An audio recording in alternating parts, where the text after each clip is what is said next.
Do you like Castlevania and Cyberpunk? Oh boy, do I have a series for you. Hello, it's me again, Serial Ether, with another review. If I sound a little weird, it might be because I just got a wisdom tooth pulled out, but I didn't have an extra video for content this week, so I'm doing this review anyway. So, I'm not big on a lot of novels from the 80s, especially novels from like the 80s in Japan. But I was made aware of this series by a friend of mine who goes by hexlopturn underscore VT on Twitch. Go check him out, please. And he suggested I looked into something called Vampire Hunter D. Vampire Hunter D is a light novel written by Hideyuki Kikuchi, and the illustrations were done by Yoshitaka Amano. Amano is really well known for the art he did for the Final Fantasy franchise. So the series is about D, a Dampier vampire hunter who goes across the landscape of a far future world that, like, there was a nuclear war that had happened, and he's trying to eliminate vampires. The interesting thing about the series that it does delve into more of like the monstrous supernatural things that's like otherworldly, that's not just like contained to vampires and werewolves, which is pretty typical of series like this. It just goes into other things like more monstrous creatures. In this one, they did have an extra monstrous creature. I'm only talking about the novel one. There's 8 novels in the series right now. So for this review, I did listen to the audiobook for the first novel in the series. And there's, like I said, there's 8 of them. And I listened to the audiobook of the dramatization of this novel because I really couldn't focus on reading because of my tooth being out. Usually I do, if I'm going to listen to an audiobook, I usually have the physical book present as well so I could stay focused, because I have a little bit of a focus issue on those kinds of things. But sometimes, not all the time, a lot of the time I could just read and just be fine, but there are some times where I need both. With this review, I'm going to try my best not to have any spoilers. I used to kind of give more like book reports like you would do in school, but I'm trying to get away from that. Let's start with the Vampire Hunter D. Started as a light novel. Don't let any of the online sources tell you otherwise. It did start as the light novel, then it went to manga, then it went to like a few OVAs, movies, and things like that. I haven't looked into those. I'm going to go look into those with my friend Hex, and I'll probably know more about that at the end of this month. While I was looking this up, I learned that light novels are actually kind of, I guess, another word for YA, which is it's aimed towards a young adult range. And I guess the young adult range for light novels is considered 12 to 20 years old. But honestly, I would not recommend this series for anybody under the age of 18. I really do not suggest that if you're under the age of 18, you should be reading this at all. Don't do it. Wait until you're 18, because there's dark themes, there's sexual themes. I would say that this is more of a new adult category, which I know new adult's kind of like a newer coined term, in my opinion. I will start this by saying that the protagonist of the first novel, which is Doris Lang, is 17 years old, which is one of the reasons why I kind of was not super on board at first. But they have this weird male gazy way of looking at this character. You know, she gets seen naked, she almost gets SA'd, she tries to have sex with D. And I would say that if that bothers you in any way, shape, or form, this is your warning, this is your trigger warning. I would stay away from this content, because they are technically touted as teenagers, both her and D, despite the fact that D is several hundred years older than her. I will go in that in a minute. According to my research into the like into the manga, into the movies, she seems to have a different amount of power as well. So sometimes she's great at protecting herself. So especially in the novel, she's extremely good at protecting herself in the novel. She usually doesn't need someone else to save her from things. She can usually save herself. There's like maybe twice when she needed someone else to save her, and it was mostly because she got kind of like blindsided. She's a little hard-headed, but that's okay. We like a self-sufficient woman. I guess in the OVAs she seems to be more of like a damsel in distress. So if you've seen the movie or heard about the movie, I would say that she's quite different in the novel, but I can't really speak on that because I did not see the movie yet. Doris is trying to get help with a vampire bite, which would mean killing the nobility in the area. And that's where D comes in. He's a wandering vampire hunter with, and also a Dampier, which is a half human, half vampire situation. And obviously, because of that, he's outcasted both by humans and by vampires. D is described as being about 17 to 18-year-old in appearance, and this is this is one of the things that bothers me with like supernatural romances just in general. The love interest being like a millennium years old, and then the girl just like becoming of age, and that's gonna be a moot point in a minute, but I just need to rant because I just don't like it. And it's one of the gripes that I have about this series because it seems really overdone. I don't like in this genre, which I would call dark fantasy. I don't like when there's romance at all. Like I don't like it. Mostly because the dark fantasy things that I've seen so far, it doesn't work out very well. Like I don't like Casca and Guts' relationship in Berserk, and that's completely a rant for another day, but I don't think that there should be romance. I would really, really just been content with D just trying to save her, which is what he does and what he's hired to do. And that's it. Despite what I just said about romances, I personally don't think that D was even interested in a romantic relationship with Doris. Like he's just there to help, and he honestly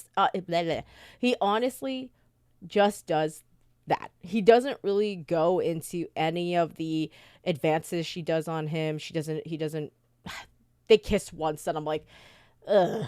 But I don't know that he actually really wanted to kiss her. It felt more like it happened and he was just going with it, and she was like, "Yep." And I don't think that's actually what he was interested in at all. And that's kind of like what stopped me from like DNFing the series or just like making it a lower rank or a lower rating, because he didn't really go into having a relationship with this girl, which I don't think would have helped.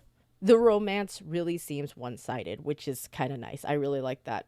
To be honest, when I first picked up the series, I thought it was going to be in the Middle Ages, like medieval setting with horse and buggy and lanterns and oil and all that kind of thing.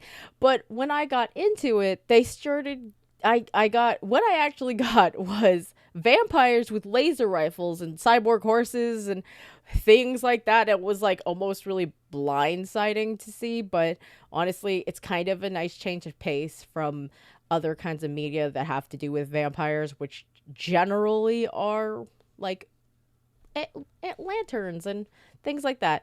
And it's like they leaned heavily into the vampires knowing a lot of science. So that's kind of where that whole thing came from. The whole Vampire Hunter D world revolves around the capital, which is like the main city. I made the comparison to like Cyberpunk, where like in Cyberpunk it's Night City, in Vampire Hunter D it's the capital basically. And then the outworld, or the frontier is what they call it in the book is where just creatures are just constantly roaming around, and that's where all of the nobility have their power. The capital is more like a fully functional automated cyber city where like the upper echelon of the society lives, and then everyone else in the frontier just kind of has to fend for themselves. And yeah, I wouldn't call it like I wouldn't call this steampunk at all. Like there's a difference between this and steampunk, and I would call it more like cyberpunk because these vampires, they're not relying on steam.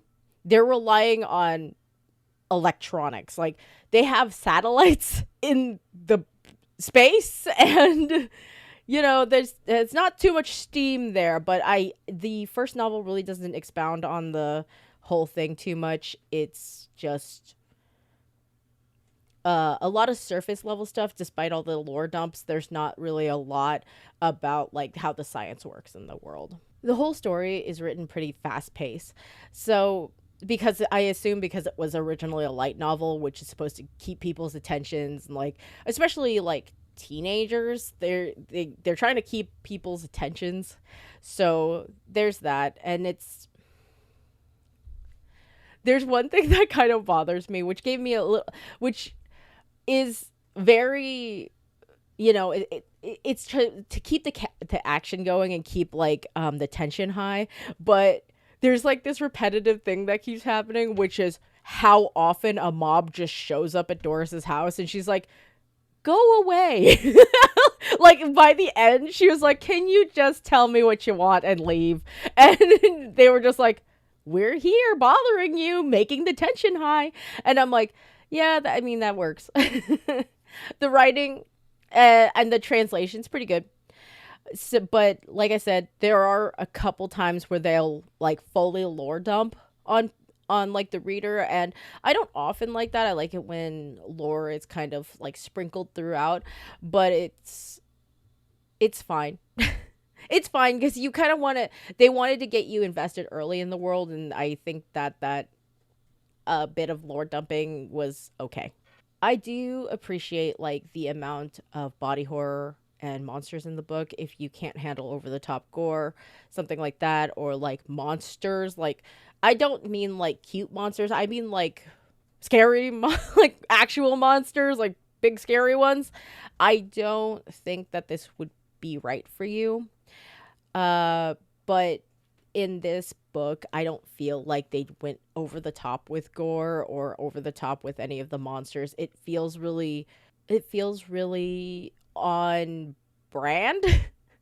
Can I say that? Is it on brand? I think it's on brand.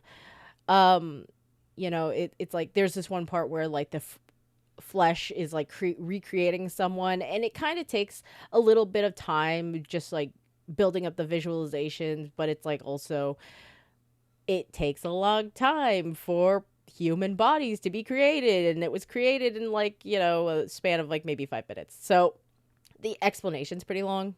So I could see where that might get a little dull for some people. I didn't think it was dull, it was fine. I thought it was engaging without it being too much. The audiobook, okay, so I read the audiobook, or I listened to the audiobook, which was interesting. And I listened to the dramatization of the book because, you know, tooth pain. But it was a little weird.